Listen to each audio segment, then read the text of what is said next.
Okay, hello. Um, Camera is a little unfocused. I wonder if I should zoom out a little bit. I don't know. Okay.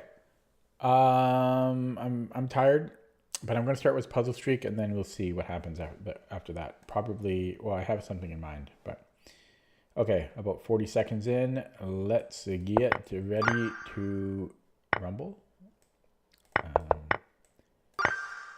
Okay, we are white.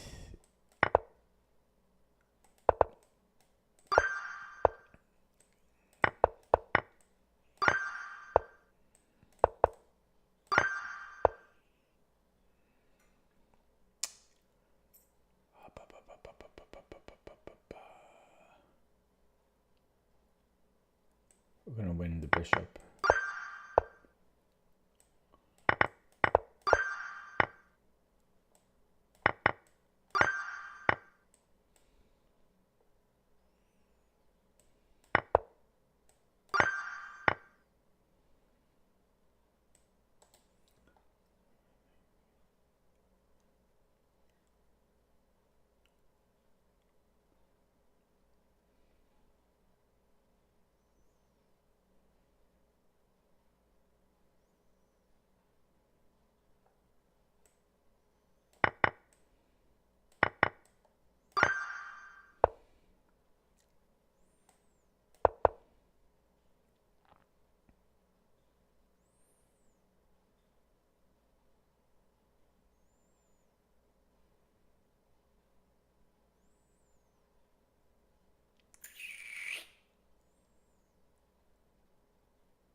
I don't like this puzzle.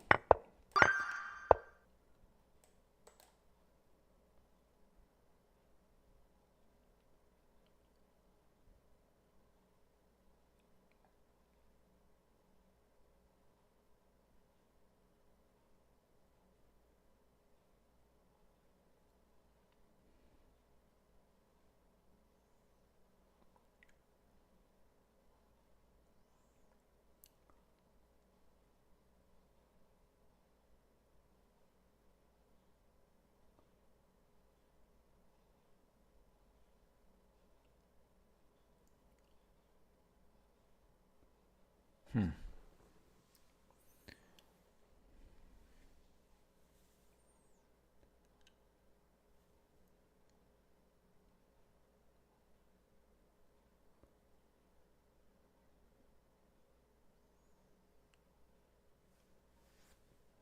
Okay, we win the queen. It took me too long to figure out. It took me too long to figure out.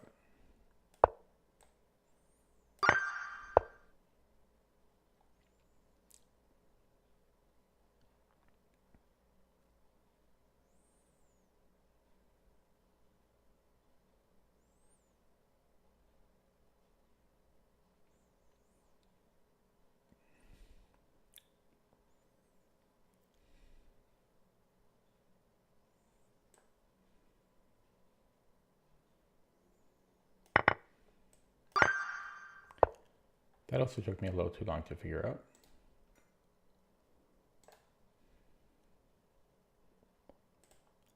So check if king h3.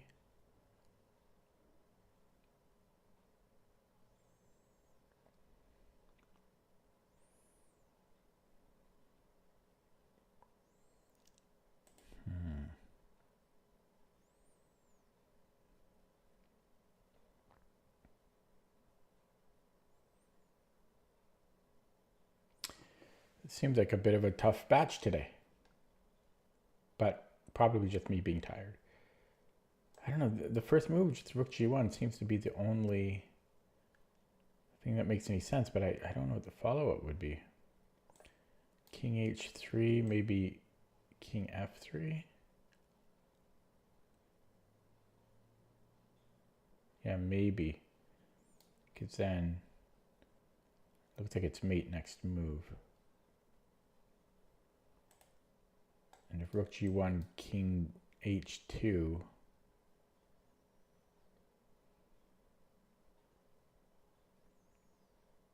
This is still going to lead to mate eventually. Okay. Yeah, I think this is a move, king f3 here. That's a tough one, man. That was tough.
Seems like both, like either move would work, but I'm leaning towards taking an f4. If we take this way first, they seem to transpose, but I know they can't.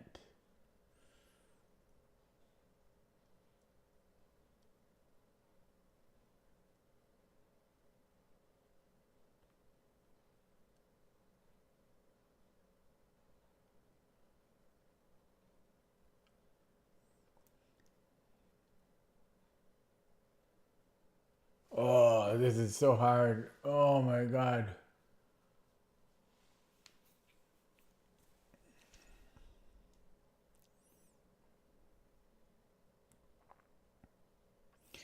If I take on d3 first, then he has a king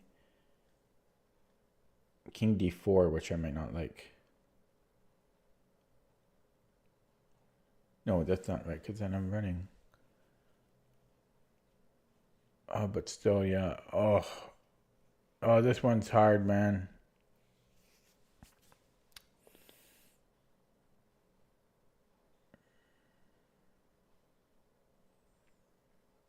I like taking first because I get king e5 in.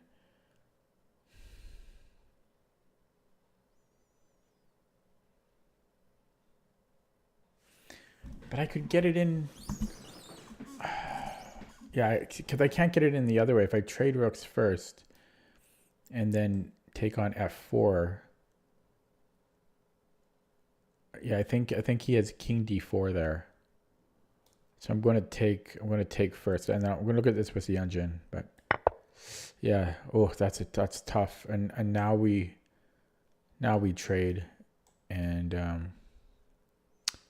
but then it's a question of reserve tempi. Although not quite, because I can always then push f3, and then even that I'm not sure about. But in these instances, it's always just going to be trading. But that's a very tough one. And then we go king e5.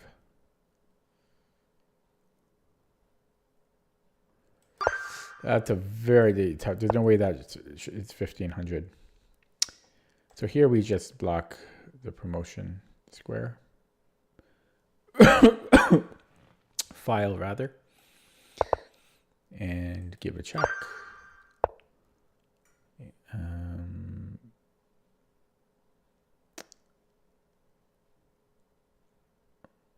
Check. And then g3 picks up a piece, but we need more than a piece, I believe. And don't forget that our queen is under attack here. Do I need more than a piece? Not exactly. I'll be up one pawn. I know I can play g3 or even rook takes f4. But is there not something better? I don't think so. I think like h4 is probably the first move.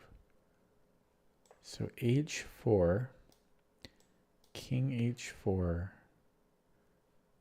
Oh, I do like g3 actually, because he has to go king h3. Only legal move.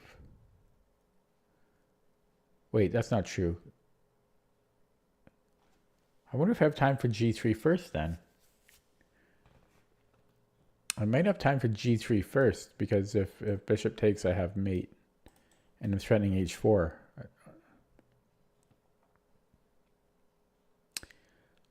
That gives black time for h5.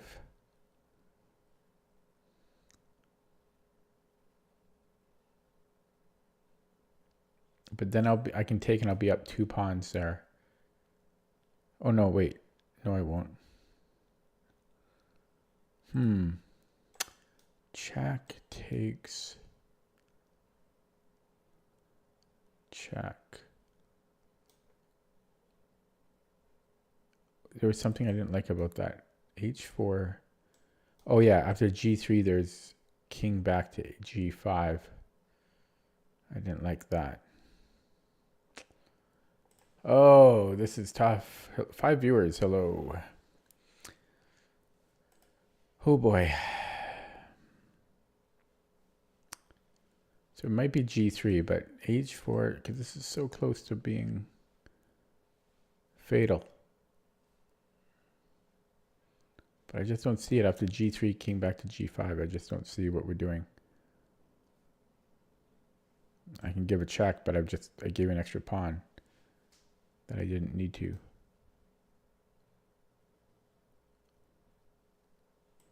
So g3 first, I guess. Oh wait, what am I talking about? I can't play g3 first. I'm really. So I guess we have to play h4. H4 takes and then g3. I don't like this puzzle though, one bit. I do not like it. And then how do we take on f4?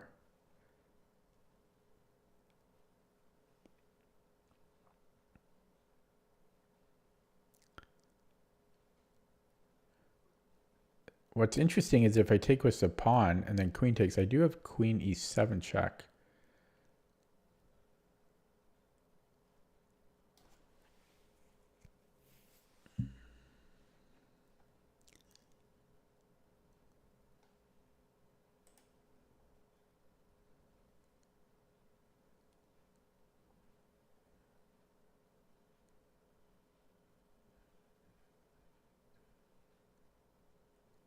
This is what a freaking hard puzzle.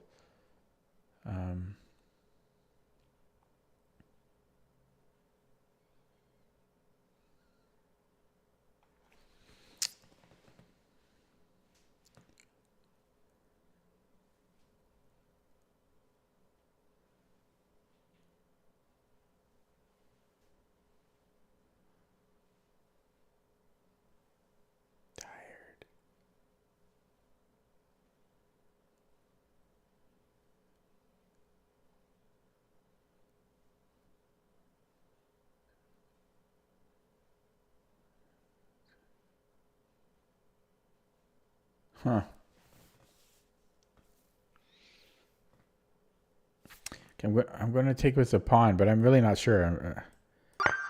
Okay, I wanted to look at that. I am going to look at that in more detail. Can I open that up? The only move that made sense. I got to do it again. No, I can click view the solution.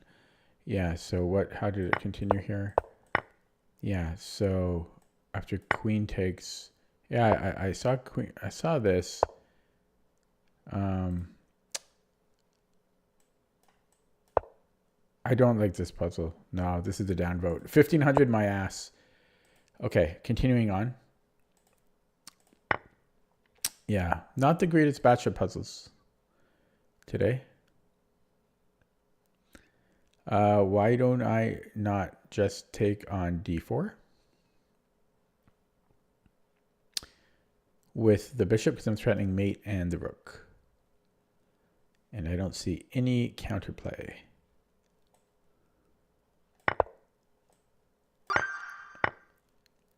Okay, we must have some win here.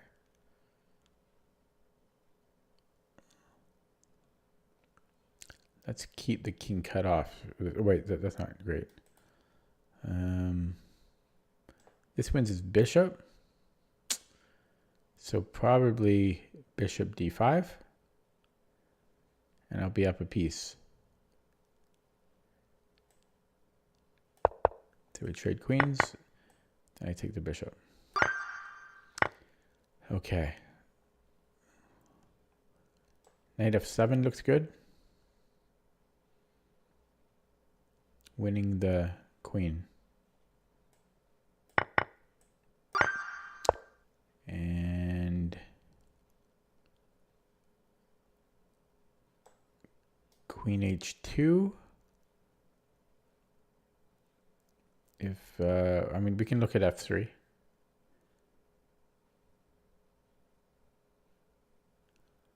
So f3. I'm winning his rook.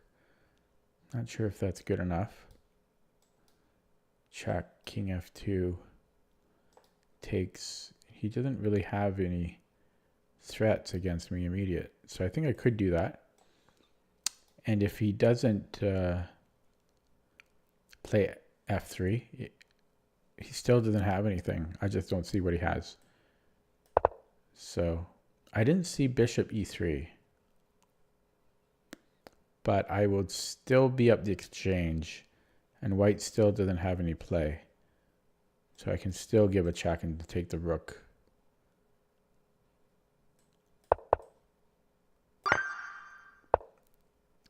Okay.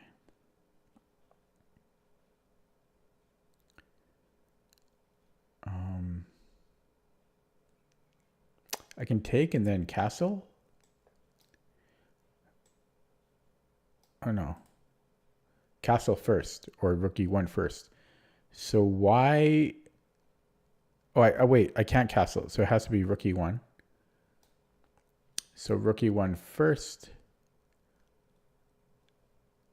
And if knight f6, I'm taking the bishop, and yeah, it's here.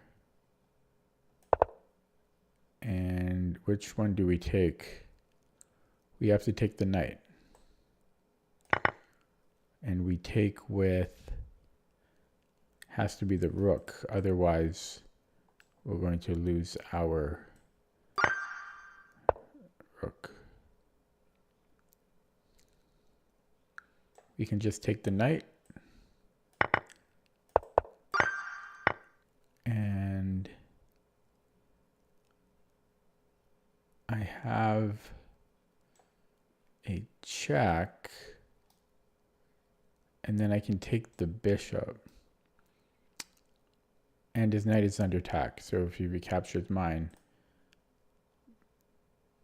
But I'll only be up like a pawn. I'll only be up like a pawn. Check. Take.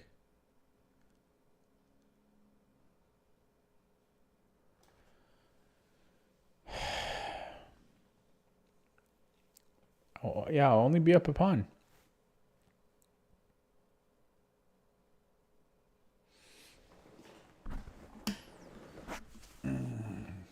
I'd like to be up more than a pawn.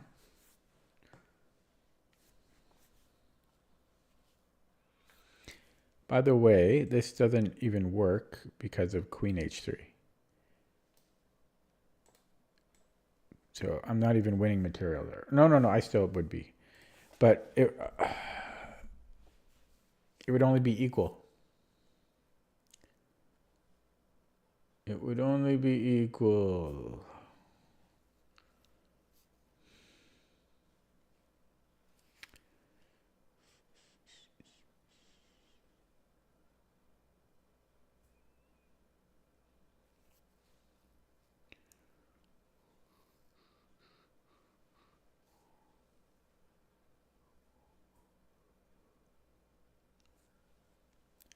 might be another bad puzzle. We're just trying to play a pawn up. Is that it?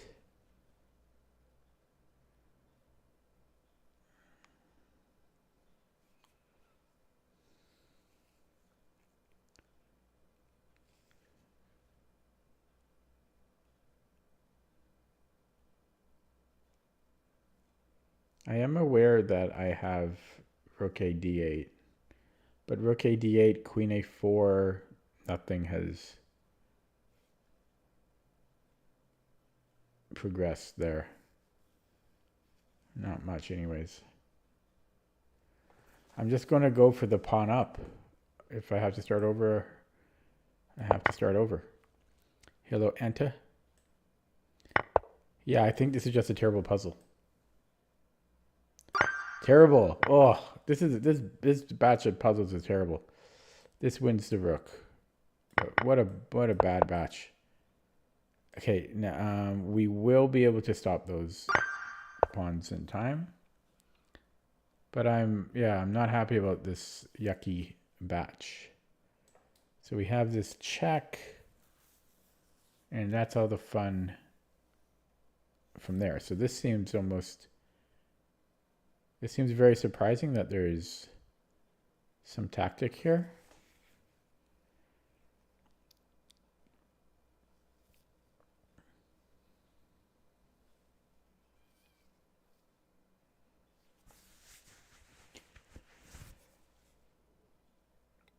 Ugh.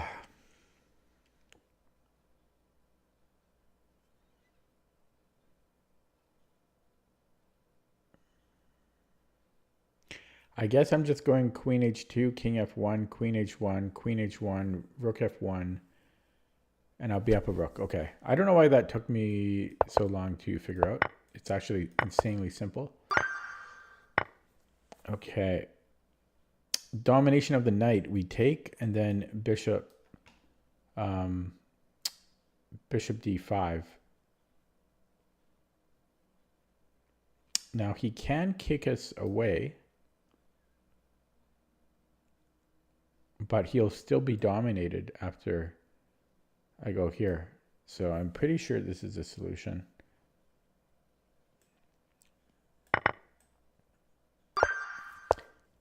And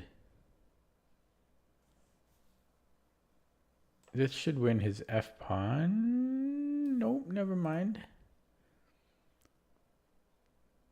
Okay, so if we go e4, rook a3, let's say, and we should be pretty good here. Rook g2, a5, check, and just keep rolling the pawn. That looks good to me. So rook h3, I think still rook g2 looks good. His checks won't do much. And we shall take. Okay. Check will not help us at all. So maybe g7, 10 viewers, wow. So maybe g7, if king takes, it's going to be mate in 2. If something like, I don't know, f6, check, and then queen check is a double check.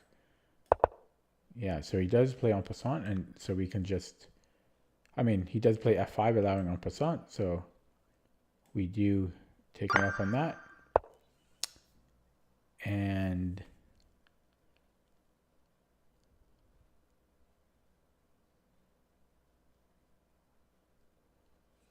I could trade queens here. Hello, Ryan. Hello, David. It is live. You are live. Okay, so we have queen h3. This should just be like mate in 2. Or, so king g1, queen h2. Yeah, that just leads to a Oh, no, no!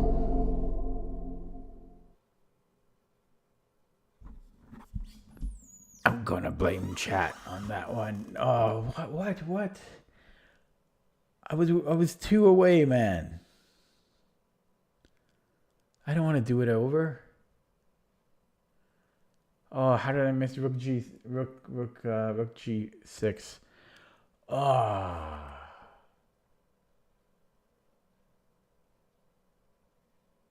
Yeah, because after rook h1, there's just king g2. That was sloppy. Oh boy. Starting over.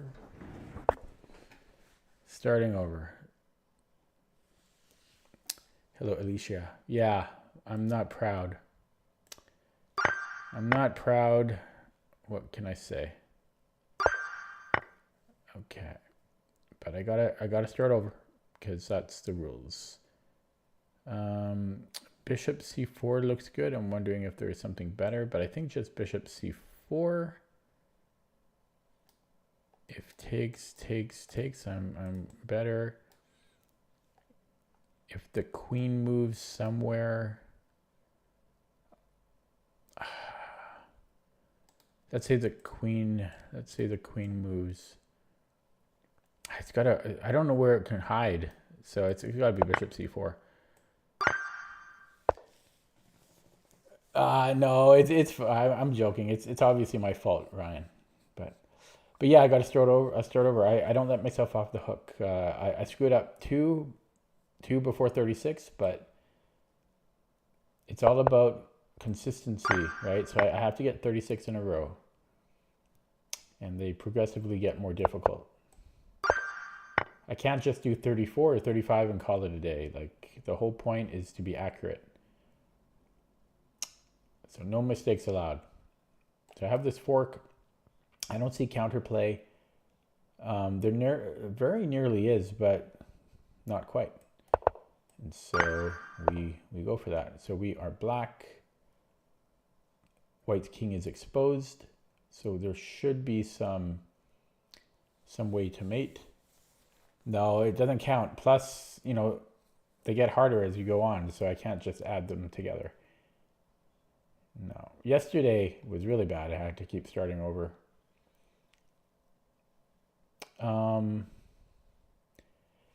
Yeah, I'm trying to figure out how to start on this one. Oh, what was that? Thanks for the sub, Ryan.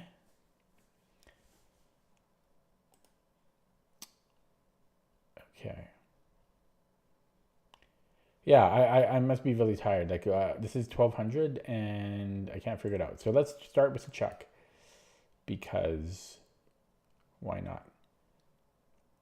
And oh wow, knight support. Ryan is the very first member of my channel, so congrats to Ryan. Thank you.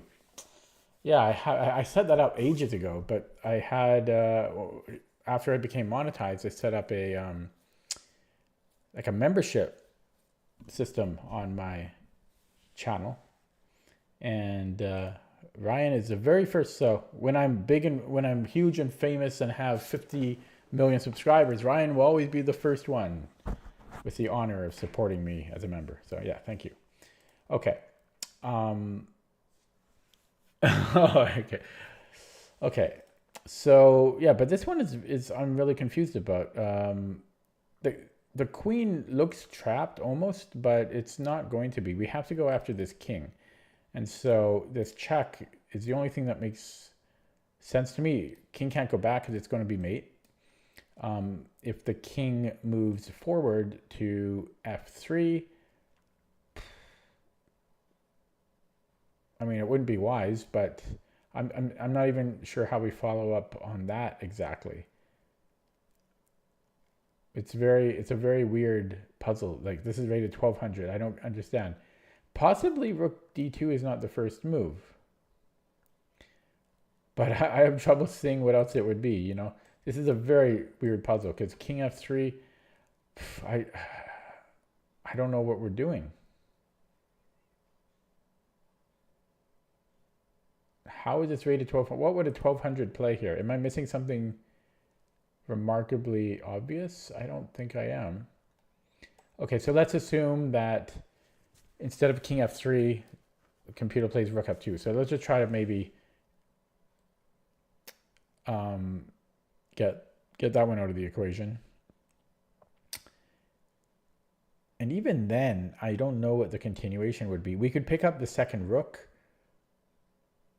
but we're already down so much material. So even if we got this going, this check, and then check, and we take this rook, we're only up 2 pawns. But I guess 2 pawns there should be winning, but he's taking one back immediately. So I don't know. I'm probably going to have to start over after this one as well, because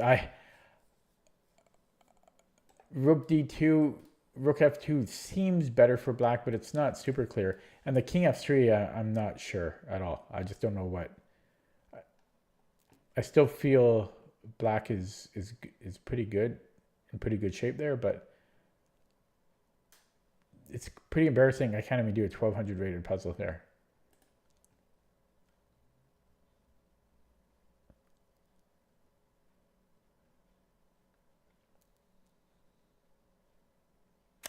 Okay, I'm gonna play rook d2, and is this just the puzzle? Terrible. So let's look at that one with the engine a little bit. That's terrible. So in the king f3 line, what's the continuation? Yeah, slow move like queen h2. For a 1200 rated puzzle, this is unbelievably underrated. Terrible. This is a terrible puzzle for the rating. It wants to play a slow move like queen d6 or queen h2, because our king is going to be safe for a long time, and we can create this mating net, but terribly underrated. Yeah, that gets a downvote from me. Here we get to employ our favorite tactic, the double check. So this is just a mate in 2. And king is exposed, so probably like a mate in 3 or something. 1. No, sorry. It's just mate in 1. Just a mate in 1. Okay, we take those. This wins a knight, so it should be e5. If bishop f3, we can take with check. So this seems to be correct. And we take the queen. Okay, this threatens mate, so queen takes d5. There's no counterplay on our king. Well, yeah, there's no good counterplay. Can mate be stopped? It can only be slowed down. And then after queen to the second rank, we can take the rook. Okay, this wins the rook. This wins the king. This wins the queen.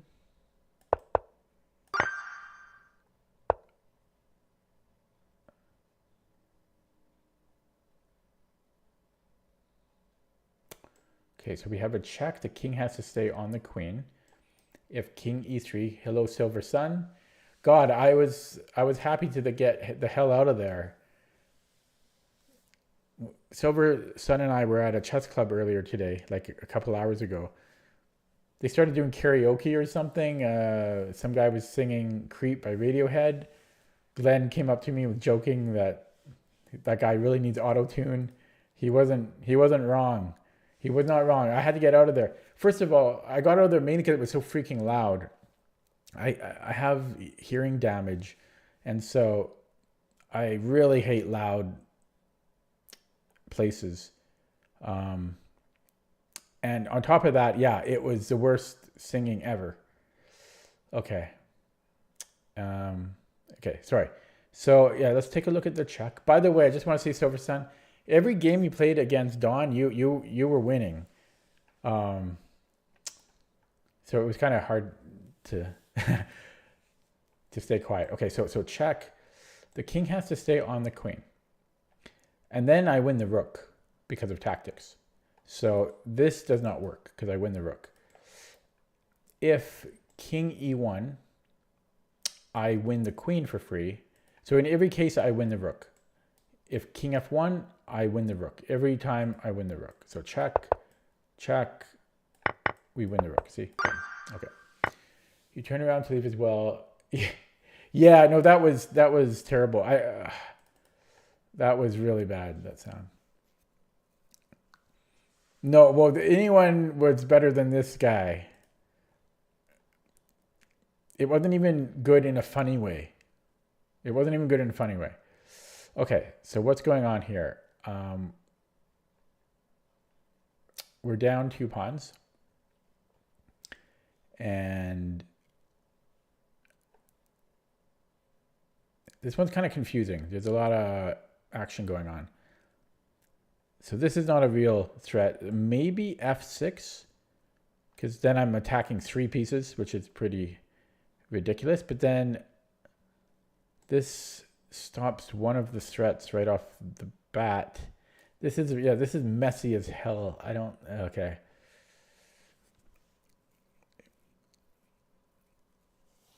Yeah. Okay. So f6 is my go-to move here. Like if this was a bullet game or something. And then if knight g3, so if knight g3, I could take, and then I could take on g5. And technically I would be up a bishop, but it's messy. So there's by messy, I mean there's a lot to consider. So f6, knight g6, bishop g6, queen g6, and then hg. And it's also not only is it messy there, it's pretty dangerous. Rook takes g6, but I do think we're surviving. Is there anything else for white after f6 here?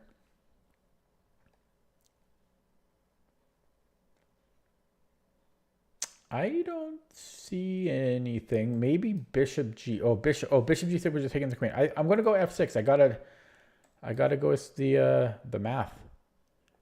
I gotta trust the math. And yeah, we're just going to trust the math.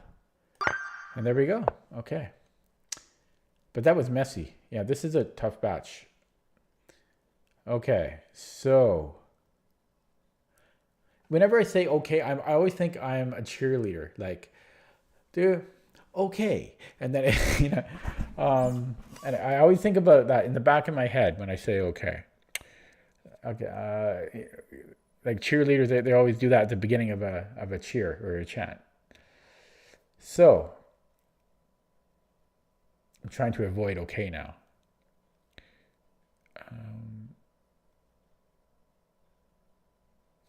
And after this, I'm going to talk. I have something to reveal, some big news to reveal after this public streak to everybody. And 12 viewers now. So I could take on. I'm probably taking on c6. Is probably the solution. I'm pretty sure. So we shall do that. And then take this one. So we just want a knight. And normally we could take the rook, but there's a rook on f8 preventing us from doing that. So you know what? You change the move order. You take on f6 first, and then we win the exchange and a pawn. So I'm pretty sure. So often that's a tip for you guys. If you're trying to calculate something and it doesn't quite work out, you change the move order. That's a trick. So because the first thing I looked at was rook, taking here because I was trying to get this fork in, right, on the king and the queen. But the rook on f8 would prevent that. So you change the move order and look what happens. It works out for us. So after this check, king moves or he blocks it. Then we're going to take here. There's no follow-up because our rook defends f1. So hello, duck, duck. My rating on what? I mean, what time control, what site, what federation? Okay, so we have a check and then check, check, check, mate. Yeah. Okay. Easy peasy, right? Okay, so here we have check, check, mate. And duck, duck, goose something. Okay, so well, we have to take the rook. And then we have to get to one of these three squares, as instructed in my book, because each one of these is a key square. You don't want to push the pawn, because then the key squares move up. So we have to get to the key square, and see. Okay. Explained in my book. Also explained in Mark Devretsky's Endgame Manual. Okay, but first taught to me by my coach. Okay, so we have this check, and we like to look at forcing moves first. If g5,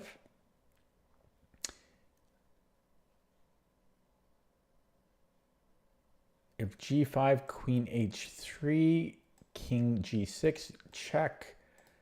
And there's we're at least winning a rook there. That should be good enough. So that might be it. But you know it would be okay, yeah, that's probably it.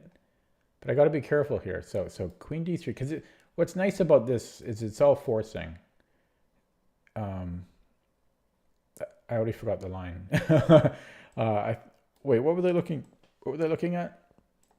G5, I think. Yeah. So if G5, queen H3, king G6, queen H7.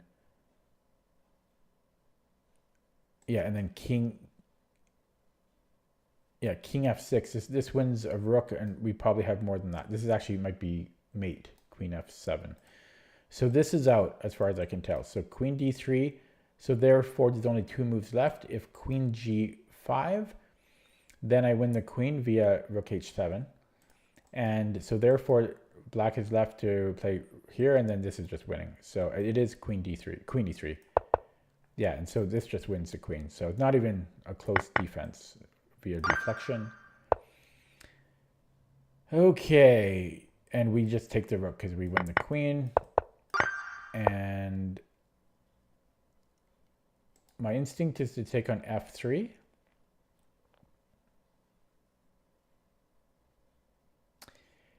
And by the way, Silver Sun, this is the face you make when you're deep in thought, like in your games, which is the face that every chess player makes when they're thinking.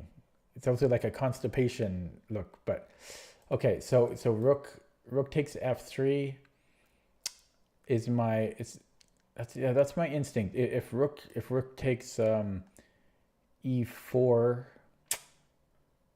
I think I can just recapture it, and then I'm up material. So I think I'm right with my instinct here. Rook takes F3. If H4, I should be able to just tuck the queen back. So I am going to do this, and I just take. Okay, instincts are right. So here we have a check. And where's the finish? Here's the finish. So that's a mate. It all just kind of works. Okay.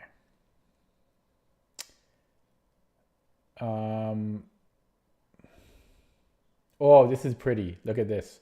It's queen takes C3. Hello, Lalo. It's queen takes C3. If the king moves, then it's mate here. And if takes, it's mate. This is a pretty one. Know your patterns. Okay. Check. Mate. Easy. Let's just verify so that I don't have to start over, because I don't want to start over. But come on, that's just mate. And push.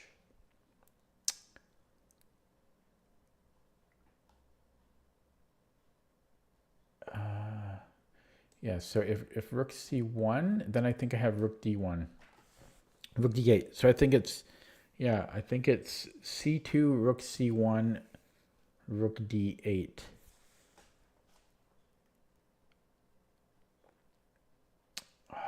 Yeah, rook d8, and then there's king here. That's the last move. King e1.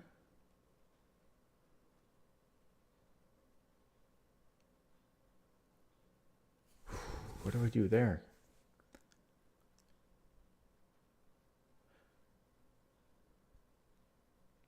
It's possible it's rook d8 first. Again, changing the move order. That little trick. But c2, rook c1, rook d8, king e1. If I go rook d1, check. He has to go rook takes d1. See, that's just equal. It might be rook d8 first. Yeah, because what I'm looking at is this. But then this king e1 is a big problem, right? I give a check. He has to take and take. Yeah, okay, so let's look at rook d8 first.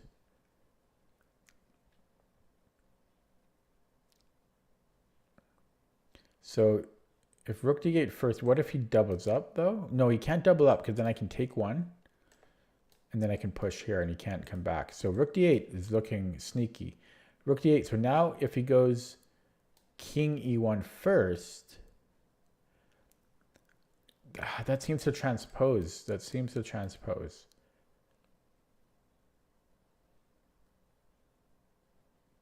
Damn, that seems to transpose because I go c2. Okay, this is tricky.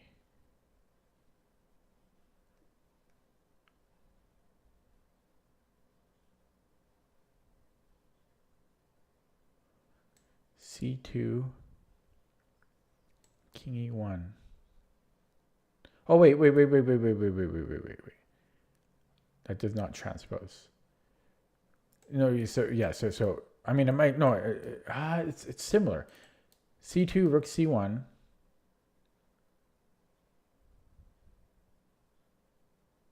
No, it's the same thing. Rook d8, king e1. I'm not seeing it. Holy crap. Then we bring this one in. Because if rook c2, this is mate. This is a tricky one. This is tricky. c2, rook c1, rook d8. If king e1, then we double up here.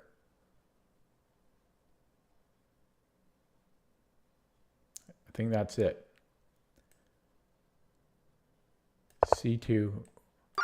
Yeah, it ended too soon. That was tricky.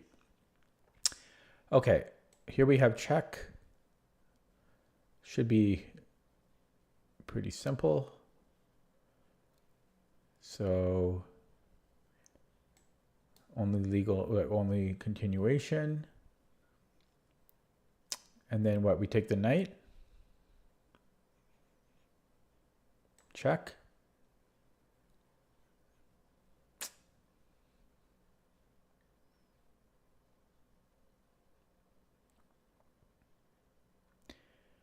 That's probably it. I'm not even going to calculate the rest. Technically, I should, but I think I can afford to be lazy on this because we are down a whole piece and 2 pawns. So we need something. And there's not going to, I don't see how there's going to be some.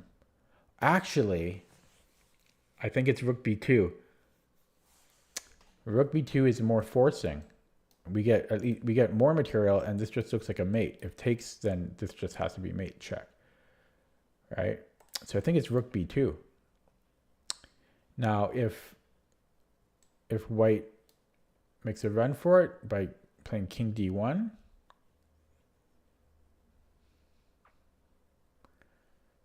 well, then we get a bit upset.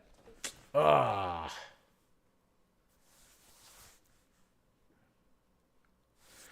Oh yeah, so let's go back to queen c3. Queen c3.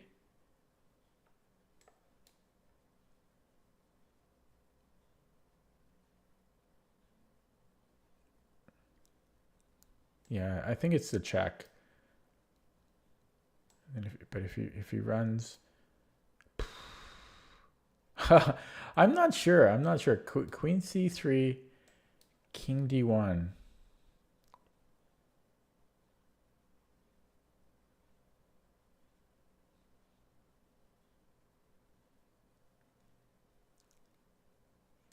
Check King E2. Check. Yeah, this has to work out. Okay. Okay, it's slowing down. So we can take on C3. Seems to be winning a piece, from what I can tell. And chat has gone quiet. This queen looks like it could be trapped. Knight A4. That seems to trap the queen. Queen is trapped. Just verifying. But the queen looks trapped to me. I don't see any counterplay. This is a mate in 2. Silly. Silly. Okay, there's got to be a mate here as well.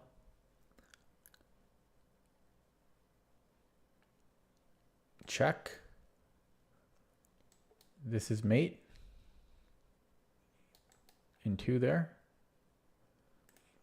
And this is mate in 2. Did I just say that? I did just say that. So here and then we're winning material. So it's going to be C4, F4, final answer. Final answer, Regis. Okay, nearing the end. Let's not screw up. Let's not screw up. So this is a deflection. The queen is overloaded. We win the knight. But then we lose this one, but then we can take on D8. So once again, in slow motion, bishop takes E5. Queen needs to move. There's nowhere good to move. Wait 1 second though. No, yeah, that's right. Yeah, so if queen takes, we just take on B6, as I said. And the rook is on prise. So, just like I said. 2 more to go.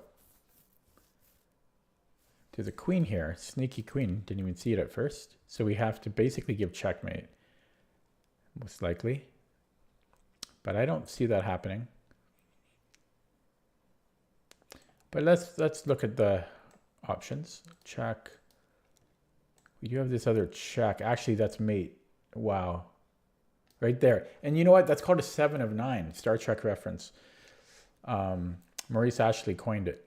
That's a 7 of 9. Nobody knows about that but me. But yeah, so rook. Okay, I'm pretty happy if that's correct, because that's not simple to see. I gotta say.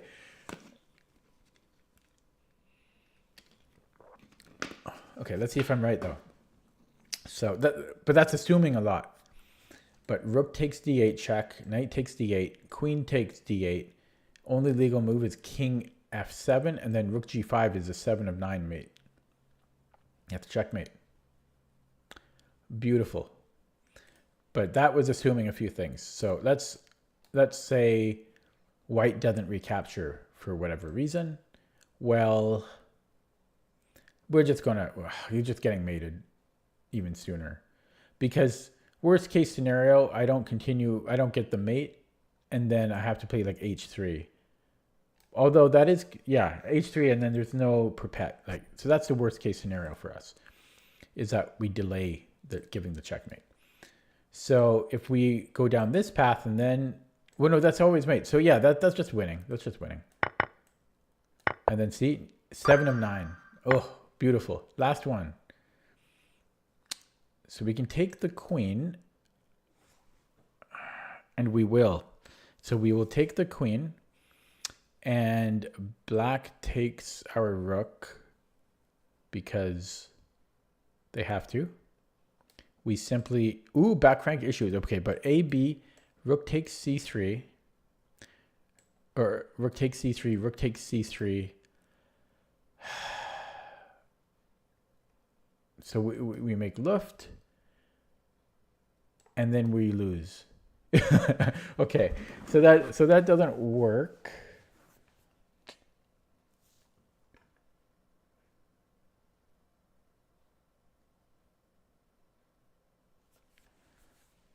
Okay, this is interesting.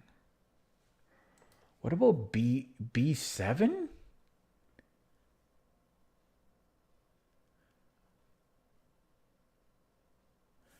Wow, B7 might work.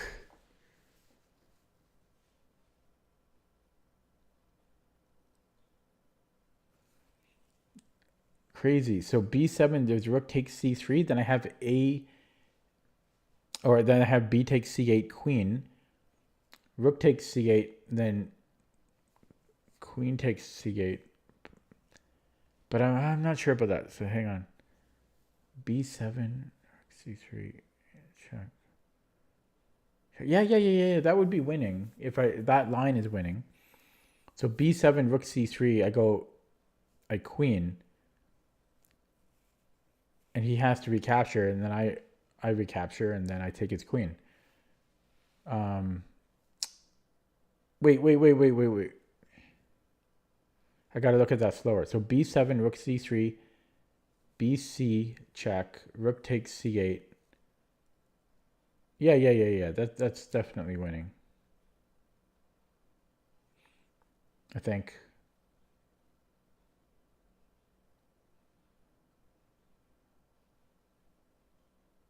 Yes. Let me slow down a little bit. I'm going to be quiet for a second here. This is the last one, so I want to be careful.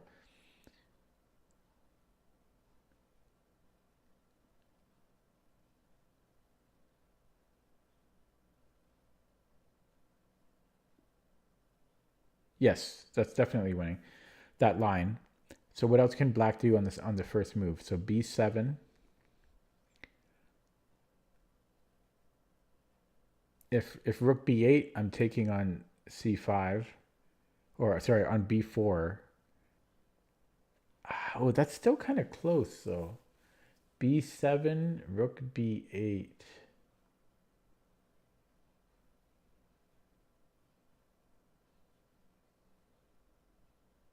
I take his queen.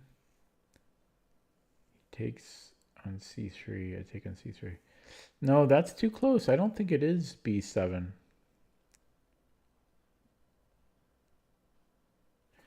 I'll show you its arrows. So B7, there's rook B8.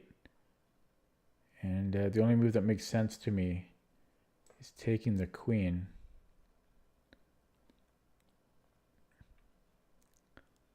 And I'm not better there. So that it's not B7, but that's certainly an interesting move. I think my instincts, it's going to be my instinct. So we take the queen. He captures. Here. It takes. I make some move. But there's just no way I'm ever... Okay, this is really tricky.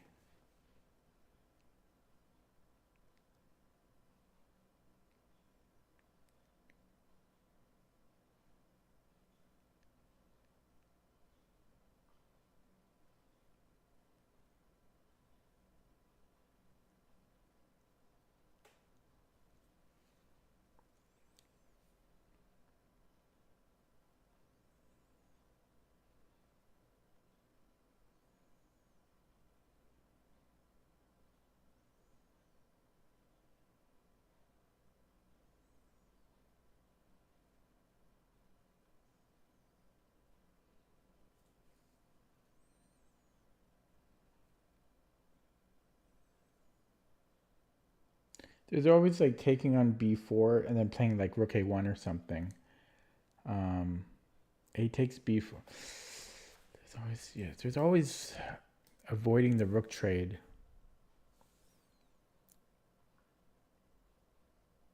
But I don't think that works. I don't think it works. But this, I just don't see this ever working. We can't stop all of that. Right? There's no way. Like, that's just dead. That is completely dead. That's why B7 almost works.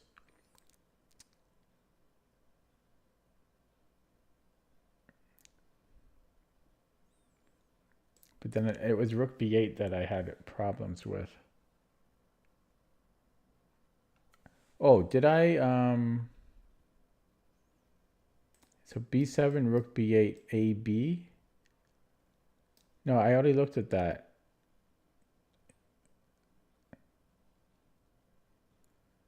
Yeah, I already looked at that.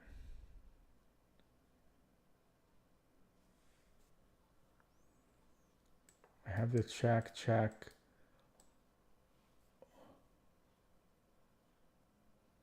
Oh, that almost works. Almost works. This can't be right. That's too complicated. b7, rook b8, ab. And then if rook takes b7, I have this check.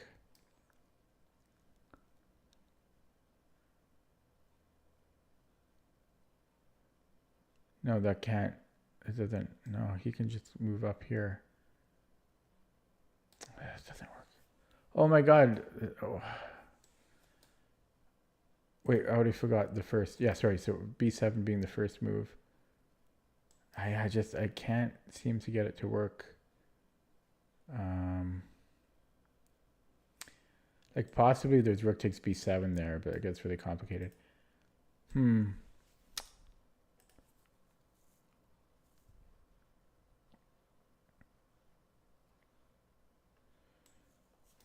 Would this ever make sense? Because if he recaptures, then I'm queening. Could it be that freaking simple? I just take on c7? Because this is not possible. That's winning for us. Okay, so we might be onto something there.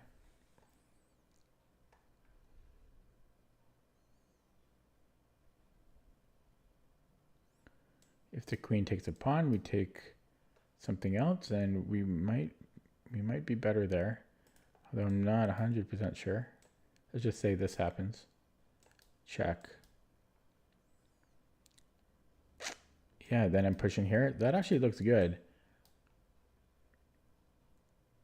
That actually looks good. That might be the solution. If the rook goes to e8 or something, then I'm taking the queen. Okay, I guess that's it. Okay, I was overthinking it. Yeah, I was overthinking it. Okay, I did it. I'm going to get one wrong on purpose now. Okay, I'm happy that's over with. I did well on that last session, but there were a few in there that really messed with my brain.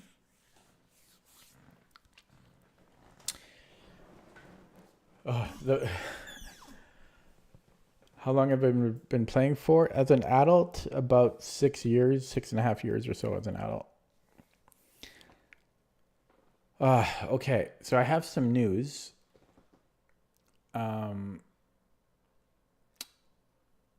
For those that watched my stream yesterday, I set a new personal best on Blitz. And so something that I kind of tell myself is that whenever I set a new personal best, I will treat myself to go to a chess tournament. Now, sometimes just that one new personal best isn't quite enough justification for me to spend the money to go to a chess tournament. But since my last chess tournament, which was at Easter, back in April, like April 1st or something. So that was 6 months ago. And since then, I think I must have had, I guess I could technically check this out on my YouTube channel, like in my past videos, but I probably set like 5 or 6 new personal bests between then and now. So I'm more than justified to go to another chess tournament. Yeah, so I signed up to one earlier today. I booked my Airbnb, which is a great find, actually. It's right by the venue. It's like a 2-minute walk. No, is it even a 2? Yeah, it's like a 1-minute walk. It's like right on the venue of the tournament venue. And Um, and it's affordable. Like the hotel is $250 a night, and the Airbnb with cleaning fees and all that padded costs is $100 a night. So it's actually not too bad. And my greatest concern is driving home because my night vision is atrocious. So I don't know. I might wait and see like how long my last game takes. If it's late, I might stay another night. Now, one of the nice things about these tournaments is it gives me footage from my YouTube channel, and I know people, they love my tournament recap videos. They're my most popular videos by far. They're not streamed live; they're recorded, but people really like those. And then, of course, all the B-roll from the tournament and everything. Where is the tournament? I'll show you. So I'll show you on my screen. But before I do, how do I do this with this new software?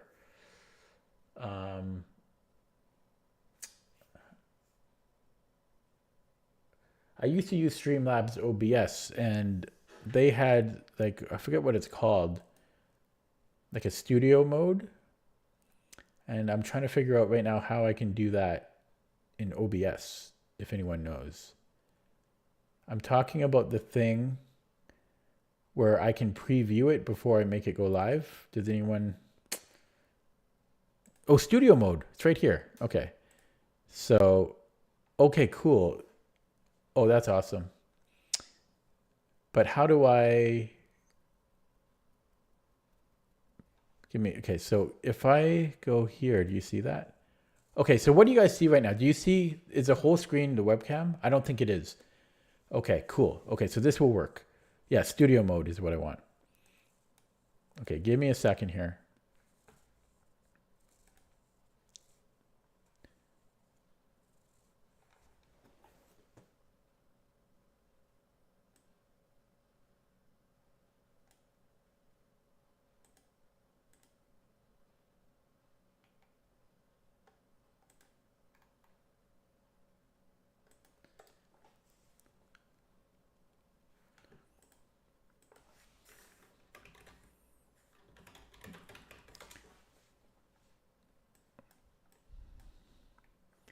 Okay, now I just need to load up Google Maps.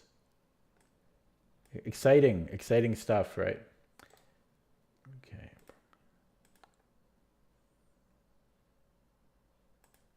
There we go.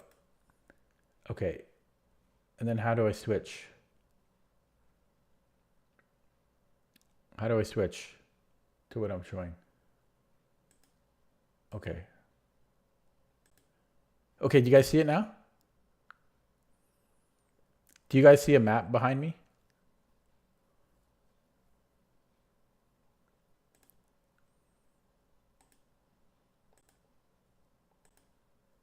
Okay, cool. That worked. Let's try it. Oh, actually, can I slow it down? Can I do it like this? Oh wait, do you guys see it when I do that? Probably not.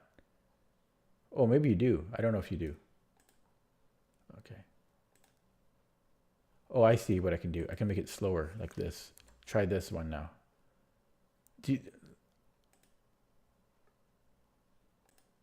Wait, that wasn't slower. It didn't accept my thing. Okay, try now. How come it's fast? Oh, there we go. Here we go. Oh, there we go. Look at that. I feel like a real streamer now. Okay, let's try this one. Whoa! Okay. Whee! Okay. Getting fancy. Hopefully you saw those transitions. Otherwise, I just looked like an extra fool. Okay. Oh, I'm going to get some more water. I'll be back in like 2 seconds.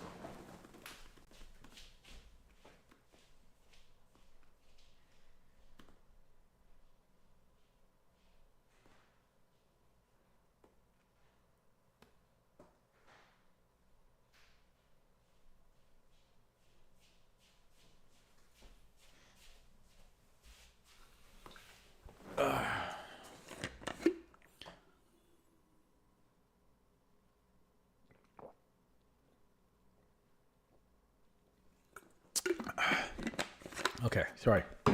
So the tournament I signed up to is on, hello CM Jeremy Ellison, is on the same island that I live on. So for those that aren't regular viewers of my channel, I'll zoom way out. So this is Canada, where I live. And I live in BC, British Columbia. And I live on this island here called Vancouver Island. And I live in this city here, Nanaimo. And I live in this apartment here. No. And and so the tournament I'm going to next week. Is it next week? It's in 9 days. So I'll call it next week. Is in Victoria. I've done mini tournaments there, but this is a new venue. It's not... in terms of tournaments, this is a smaller tournament. And so, yeah, it's in a new location. Not the best location, I don't think. But I'm going to try to find it.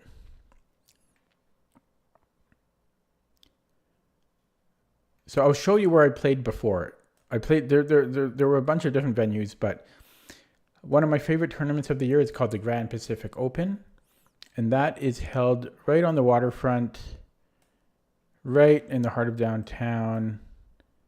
I want to go up here. It's right by the Parliament buildings. I'm trying to go up the street. I've shown this many times before. Oh, that's a Parliament building. So it's this building right here, the Grand Pacific Hotel. I've stayed there many times. By many times, I mean like 3 times. Or maybe twice. No, I think 3 times I've stayed here. So that's the Grand Pacific Hotel held in Easter. Grand Pacific Open held in Easter. One of my favorite events. So I've been there to that tournament about 3 times. And then, oh, you lived in Victoria for 10 years. Whoa, shit. Okay. I wanted to go back to Victoria here. And then during COVID, or as soon as COVID like opened up or whatever, the restrictions opened up, right across the ocean, there was another, not ocean, but whatever, the water, there was run at this other nice hotel. And I brought my dog with me, my golden retriever, who passed away 10 months ago, unfortunately. Longtime viewers of my stream, which none of you are, because I switched from Twitch to YouTube a while back, but he was always down here sleeping or wanting me to go to bed. Like, Tyler, let's go to bed. Yeah. So anyways, I took him to a bunch of these tournaments, to dog-friendly hotel rooms. Oh, come on. Why do they keep doing that when I go back? Anyways, I won't bore you guys with that. But anyways, I've been to a bunch of different tournaments in Victoria. But this one is in Saanich. Oh, yeah, there was also, they hold some in Sydney. But this one is here, Saanich Commonwealth Place. And I booked an Airbnb somewhere close. It's probably like one of these roads, or sorry, one of these houses, I'm sure. I'm sure it's like one of these houses. Maybe one of these houses here. But it's basically right beside the venue. This hotel here, I think it's this one, is $250 a night. So and it's a 3-star hotel rated 3.7. Will I be at the Melbourne Zonal? No, I don't. I have not used an airplane to travel to a tournament yet. The farthest I've been is on the mainland to go to a tournament. And to be honest, I don't think I would ever go to Australia. It's too much of a, I hate traveling. Like, if you could teleport me somewhere, I would love to go anywhere in the world. But I hate the actual act of traveling itself. I find it so tiring and stressful. Yes, you can go to pretty much any tournament to watch. Some of the closed tournaments that are like invitational only, probably, yeah, I think you can still watch those. You just gotta be a little bit. You can watch those as well. I want to go out of studio mode. There we go. Yeah. Anyways, what were they saying? Yeah, so I haven't been here before, and I just want to see what it looks like, and I want to see where the food is. Oh, so it's not the most walkable area. Yeah, you could watch. It's kind of cool. Like I played a Grandmaster before. I played National Masters. Actually, the first round of this tournament, I might play an IM. I'll show you after. I'll show you the pre-registration list. Because of what my rating is and how the Swiss system works, I might play. There's a good chance I'll play a title player first round. Yeah, but so where is this? Where is this building? It's right. So if I go up here, oh, this is it. Oh, it's right here. So this is the venue. Hopefully they have adequate bathrooms. If you haven't been to a chess tournament before, yeah, the bathrooms are not the cleanest because there's like 100 people. Well, this is not the biggest tournament. They cut off the registration to 70, but you have 70 registration participants.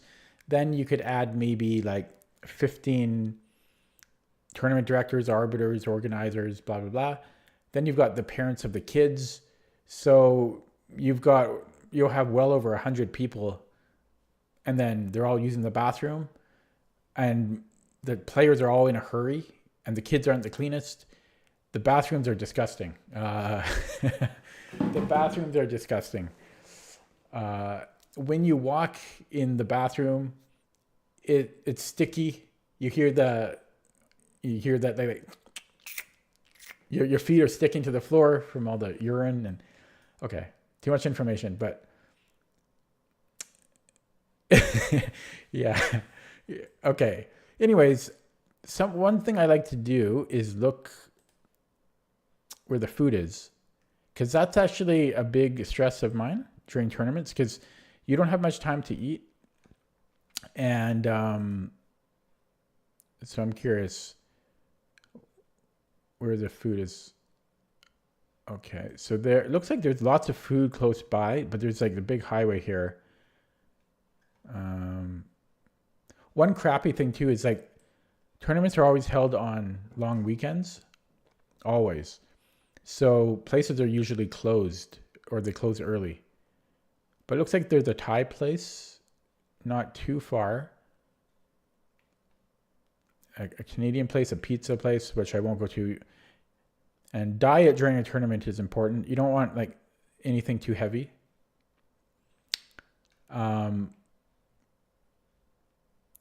So I would not eat pizza. There's a Mexican place. There's a lot of places though. A lot of Mexican places. Interesting. Domino's, no. Pokey, there we go. That would be a great place to eat. You know, super nutritious and tasty. Freaking expensive though. Oh my God. Poke bowl is like $25. So I might do poke. And for anyone that's well acquainted with my YouTube channel, I do footage of all of this. I make actual videos of what I eat and everything during a tournament. It's actually, as I say, it's one of the more popular parts of my channel, of my actual YouTube channel, not the streaming part. People are interested in what I eat and just what I do. Okay, and there's like a diner and stuff. But these, yeah, I'm not quite sure how.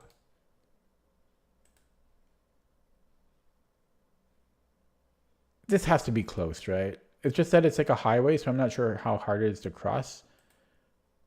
Because it doesn't... 10-minute walk. That's doable. The thing is, sometimes your game goes really long. It could be 4 hours, and then you might only have 20 minutes to eat. So that's why it's sometimes very stressful. And then you have another round, and then you got to play for another 3 hours or 4 hours. So the food thing is not to be taken lightly. But there's plenty of food close by, so that's good. And yeah. So as I say, I've driven to Sydney before. Oh, maybe that's why the other guy was asking me about the Melbourne, because I said Victoria and I said Sydney. It sounds like Australia, both of those, right? I think Jeremy got confused. No, this is, yeah, we have some of the same city names, but okay. So anyways, that is that. Now let me go to studio mode again so we can see an awesome transition. And I'm going to, oh shit. That didn't, okay, you saw all of that. That sucks. That didn't work as I wanted it to. I should have done webcam mode and then switched back. Anyways, oh yeah, by the way, for those of you that don't know, the Canadian Open, for the first time in a long time, like 15 years or something or longer, is being held in BC next year. So Silver Sun, if you maybe wait till next year, but then you got to go to the mainland. It's so expensive. But that's a 9-round tournament. It's like a week long, but that's a Canadian Open. So you'll have grandmasters there. You might even see some super GMs. Yeah, I think last year there was what was his name? I forget his name. He's like he's 27. Shirov was there actually last year. Shirov. So yeah, and actually, you know what? Hikaru was there. Hikaru was actually from Vancouver. So yeah, I remember Hikaru went. He didn't go to the Canadian Open, but he went there after. He went to the Vancouver Chess School, kind of incognito. Yeah. And you know Eric Hansen, like Chess Bros, he actually went to Nanaimo for a Nanaimo chess tournament. And Hikaru went to a Victoria tournament, one of the tournaments I went to. So did the Botez sisters. So, you know, remember I was telling you about the Grand Pacific Open? Hikaru won that one year. I think 2013 or 2012, Hikaru won it. Because as I say, he used to live in Vancouver.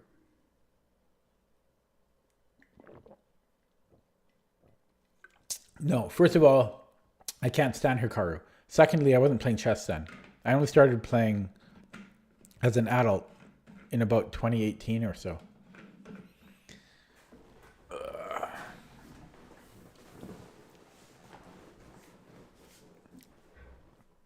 Okay. But yeah, Canadian Open, it's a rare thing. It's almost always held in Ontario or Quebec. Actually, it was also held in, I think it was held in Edmonton last year. But that's rare too. It's almost always in Ontario or Quebec. Well, of course. But yeah, I'm not saying he's not strong. That would be stupid. Yeah. I don't want to say too much because I'm a streamer, right? But yeah. Okay, anyways. Getting back to business here. So the tournament I'm going to, by the way, if you're curious, the one Dawn is going to is this one. But it's all little kids. Literally the tournament he's going to is designed for little kids. So it's funny that he's going. Yeah, because it's literally, it's almost like a daycare type thing. Anyways. So I barely made it in because yeah, they capped this one out at 70 players because this venue is not, oh, it's cut off. Give me a second.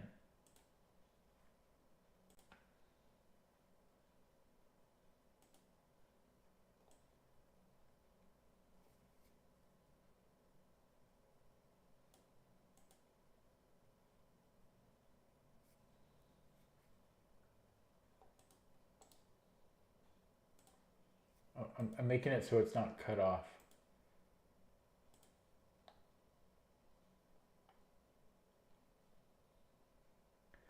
No, I think you both were misunderstanding one another. I don't think he thought you weren't having fun.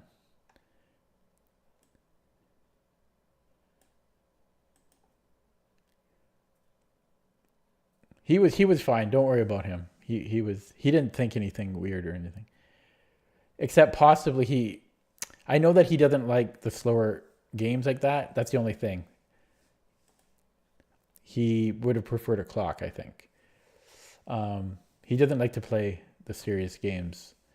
Okay, so we're going to get another transition here because I think I have that going. So let's try this. Try it now. Whoa. Okay, fancy. Look at that fanciness. Come on. Okay, so this is I'm going to make another proper video that's properly edited separately, probably tomorrow, announcing this. Because I've got people that watch my videos and people that watch my streams. Some people do both, but most are kind of separate. So I'm going to do a separate video for that. Yeah, so this is from the 25th to 27th. It's only a 5-round event. Nobody likes 5-rounders. Six is better, right? 90-30, it's 2 sections. I got hiccups. Now, the section I'm in, the premier section, it's both CFC and FIDE rated. I don't want to play a FIDE rated tournament because I'm probably overrated because I only played one FIDE rated tournament before, and so I'm 1830, which is, in my opinion, very good. And I'm sure, like I'm going to lose rating, but hopefully I can mitigate how much I lose. So I'm hoping I will gain some CFC, and then hopefully like that might compensate for the loss of FIDE rating. The prizes are terrible in the sense that I'm only eligible for the under 1700, and I hate this. I don't think many people agree with me. I know that people at the club, nobody agrees with me, but I personally think it's really stupid that lower sections get paid more than the higher rated sections. I hate that. I think because it's like, why it's penalizing stronger players. So it pays more to be weaker. And I personally think that's dumb. Yeah, I think part of it is because there might be more players in the lower section, so the pool of money they're helping, pay for it. But it's just stupid. Like it gets a little stupid when, for example, the under 1900 section. So these are kids that are picking their noses and I'm eating it, and then some other guy has very weak players, and then they're getting paid. Like even in the second place in the whole tournament, this could be a master. It could be an international master, and then a kid picking his nose who barely knows how the pieces move gets paid just $100 less, and that's just weird to me. So yeah, but as I say, most people don't agree with me. They like this how it is, but. I don't think it should be like that. I think stronger people should strive to become better. And one way to do that is you reward the stronger players.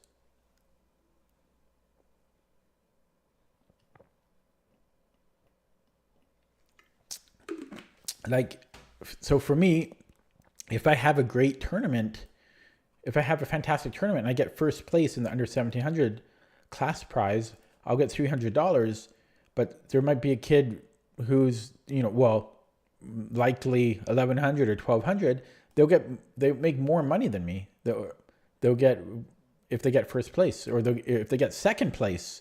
If they get second place in a much lower rated section, significantly lower rated section, they'll get the same amount of money, even though I placed first. Okay, yeah, sorry, I'm ranting here, but I don't like that. I think it's disrespectful to the higher rated players. I'm fine with an unrated prize because that is a lure to bring in more players, more to the tournament scene. So I'm fine with that. The woman thing, okay, that's a different stream, but I personally don't believe in women titles. But I don't want to alienate anybody, but I think it has the opposite intended effect. And most of the really strong women chess players don't believe in separate titles either, because I think it's demeaning to women, because it's like, oh, here's your little special title that isn't a real title, and you can get it by being 200 points lower rated. So you are a woman international master. Okay, anyways. But yeah, I mean, Judith Polgar doesn't believe in them, and most of the strongest women of all time don't believe in them. They like to play, it should be equal for everybody. Because there's no reason that, yeah, exactly. Yeah. I mean, Judith Polgar at her peak, she was like number 10, or it might have been number 8 in the world. And she beat Garry Kasparov. So she was one of the best in the world, regardless of gender. So it proves that, yeah. I just don't believe in that separate thing. Anyways. I kind of covered this. So now let's take a look at, actually we can look at the previous ones. I did well, and I didn't play last year, and I don't think I played the year before. I might have, though. Let me see.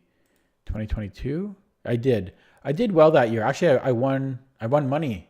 See? So in 2022, I played this tournament. I got 12th place, and I gained a fair bit of rating there. I think I gained like 200 points or something. My score was only 3 out of 5, but I played in the premier section. I beat Paul LeBlanc, who was 2100 at his peak, but at the time of the tournament, he was 1800. I lost to this kid who's now a national master. I think it's insulting too, because I do. Yeah. The intent behind it was good, but I think it's insulting. Like, if I was a woman, which I'm not, I wouldn't accept. And a lot of women don't. They don't take the women title. They'll take the men title. So instead of being like a woman grandmaster, which is so stupid, like the name is just but instead of being a woman grandmaster, they'll take the international master title, which is not a woman international master, but an international master title. They would rather have, and so would I. I'd rather have an international master title than a woman's grandmaster title. Yeah. Okay. So I lost to him, but I actually had a better position. I was actually, you could argue, winning, but then I screwed up. Then I lost to Andrew Shu, who I've played a few times, and he's always just kicked my ass, just completely. It's never been close. And I played Wesley Russell, who was 1749, and I beat him. And then I played Jonathan Moore, who watches my stream or my YouTube channel, and I beat him. And so I tied for first in the under 1800 section, and so we split $226. And then I did I play the year before that? I don't think I did.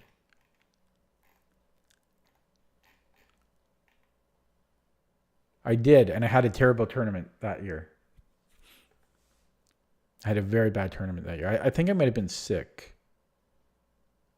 Oh wait, no, that might have been on. Yeah. Okay, I think I might have been sick or something. Well, no, probably I wasn't sick because that was COVID, so I wouldn't have been sick. Anyways, I played this tournament a bunch of times in the past. So this tournament, there's 65 people so far, and yeah, I slid right in before they closed it. Although to be fair, I do know the organizer, so he might have let me in. Well, I shouldn't say that on stream. Okay, but yeah. So currently there is an IM, Raymond Kaufman, and well, you guys can read, right? But there's an IM, and he's an NM too. But I think he just doesn't officially have the title. But he's an IM. I played Jason in the last tournament. I was completely winning from beginning to end, but then I got scared and I took a draw. But I drew, so I drew Jason. I played Roger in an online tournament, which doesn't mean anything, but I drew Roger in an online tournament, but I'm sure he would kill me in a over-the-board tournament game. I lost to Zachary. I haven't played these two. So here we have an American coming, because Victoria is very close to the border. It's not too far from Seattle. So some Americans come. This is a smaller tournament, so not too many Americans. But for the nicer tournaments, like the Grand Pacific Open, people will travel. Some people travel. We had people from Europe and South America last year at the Grand Pacific Open. People will travel to it. It's a very nice tournament. Haven't played any of these guys.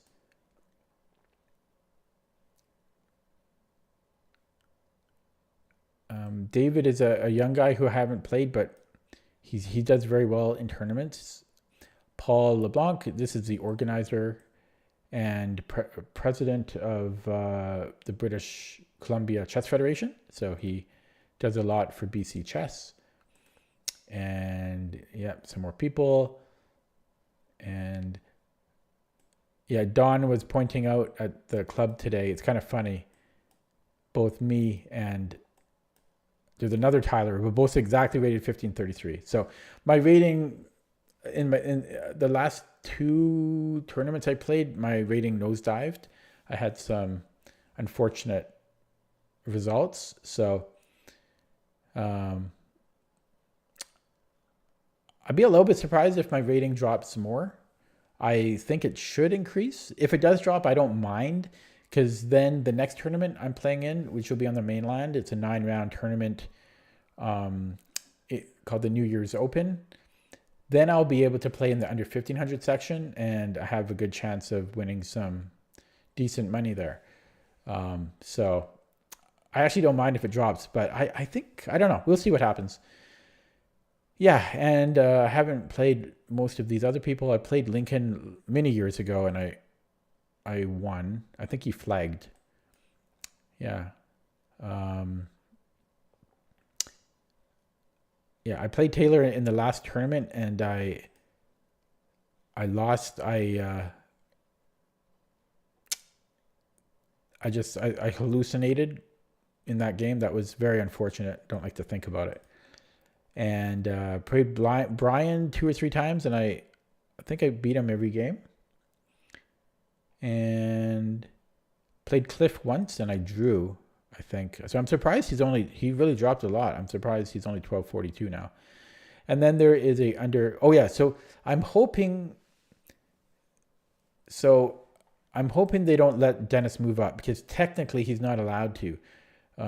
You can pay extra to play up if you're 200 points within the cutoff, but he's not anywhere close to 200 points. So I'm hoping they don't let him move up. That I would not be happy with that, because we're spending money to go to this tournament, and if I'm paired up against him, I get 0 points if I win, but if I lose or draw, I lose a shitload of points. So there's literally no upside to playing an 800. No upside. You get nothing if you win, but you lose a ton if you lose or draw. So they shouldn't let him play there.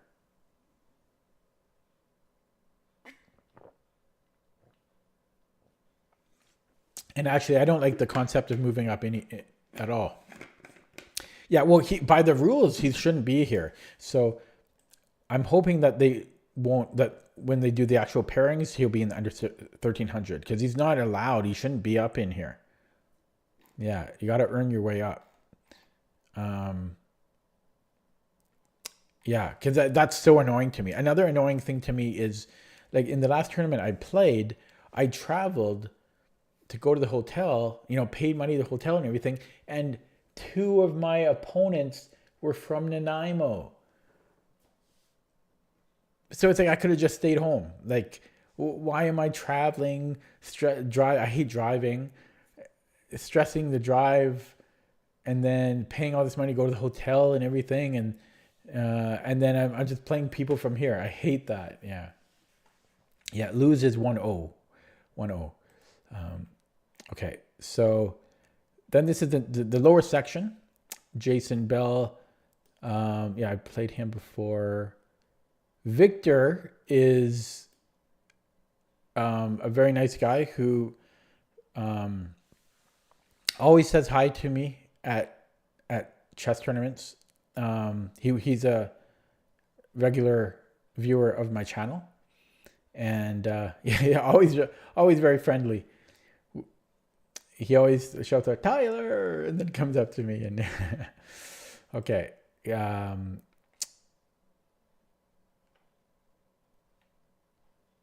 don't know most of these people because I don't really get paired up with him. This guy's from Gabriola. He's played in a Nanaimo tournament before. He played at the VIU tournament. I don't know almost anybody of these people. And it's always fun to look at the unrateds and watch how they do during the tournament, because unless they are a kid, they usually crash and burn. And it's, I don't know, you get some schadenfreude by looking at it. Well, because you get a lot of these like first timers that might be like 1,200 or 1,300 online, and they're like, oh, I'm going to play in a chess tournament. It's going to be easy. Or maybe they won't say it's easy, but they're like, oh, I'm 1,300 online. I'll probably do well in the under 1,300 section. Not understanding that over the board tournament ratings are a completely different ball game than online. And so quite often they lose every game. But not everybody. Some people do well. Yeah, so that's the tournament. By the time it starts, there will be some more registered players, but probably they won't allow.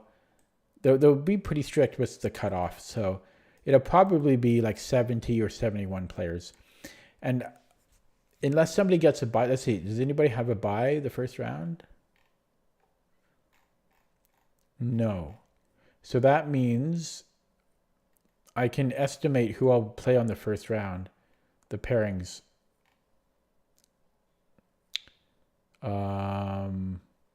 It'd be easier if I do this in a spreadsheet, but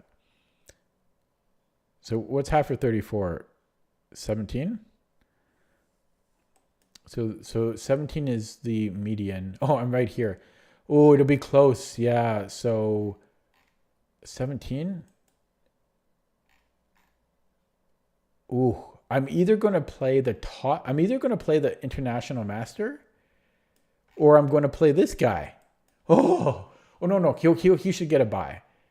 It depends if we get one more player, then he won't get a bye. But I'll play either like a 1,200 or a 2,300. The IM. Silverson says, how's it different? Well, the rate, like,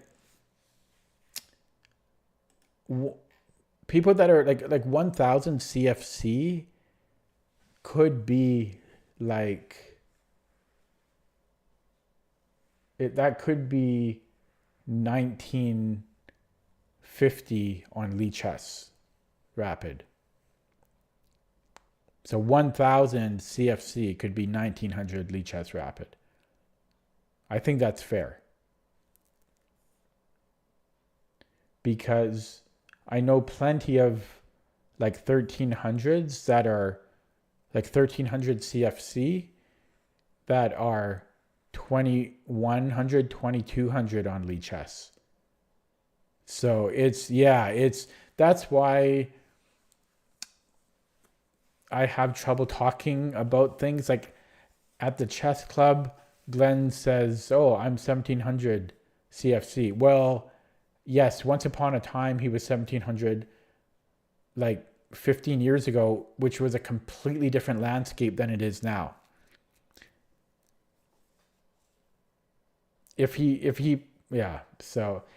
Or people don't believe me. I tell them this and then they don't believe me. They're like, oh, I'm 1500 on Lichess, or I'm 1500 on chess.com. Therefore, I should be close to 1500 over the board. No. If you're 1500 Lichess Rapid, you might be, I mean, I don't know. You'll be like 800, 700 on CFC. It's completely different. The skill level is completely different. I can't tell you how strong everybody. What was it going to say?